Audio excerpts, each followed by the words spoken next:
Саламатсыз ба? Бұл жерде ақылды оқырман бірінші сыныпқа арналған оқу сауаттылығын дамыту жинағы. Бұнда балаларға арналған мәтіндер берілген.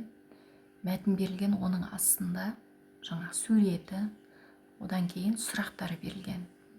Мәтінді оқығаннан кейін сурет бойынша өзі әңгімелеп береді бала. Одан кейін сұрақтар қойсаңыз, сұрақтарға жауап береді.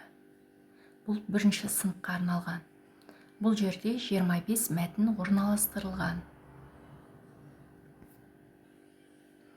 Бұл жерде екінші сыныпқа арналған ақылды оқырман оқу сауаттылығы кітапшасы. Бұнда да мәтіндер берілген, жас ерекшелігіне сай тапсырма берілген, сұрақтары бар. Яғни тапсырманы баланың өзі орындайды. Бұл жерде де 25 мәтін бар. Әртүрлі тақырыпта баланы қызықтыратындай жас ерекшелігіне сай мәтіндер.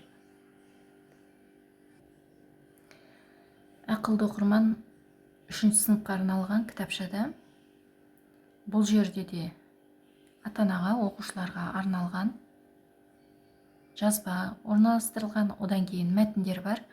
Яғни 3-ші сынып оқушыларына арналған жас ерекшелігіне сай мәтіндер берілген. Сол мәтінге сәйкес суреттер, сұрақтар қойылады және тапсырмалары бар орындайтын. Бұл кітапта 25 мәтіннен тұрады. Бала тапсырманы өз еркімен орындауға мүмкіндік жасайды. Қазіргі жағдайда көп бала өзінің оқыған мәтінді өз ойымен айтып бере алмайды және мәтін бойынша сұрақтар қоя алмайды. Бұл жерде мәтін бойынша сұрақтар қою үйренеді, қойған сұраққа жауап береді және тапсырмаларды толық орындап үйренеді.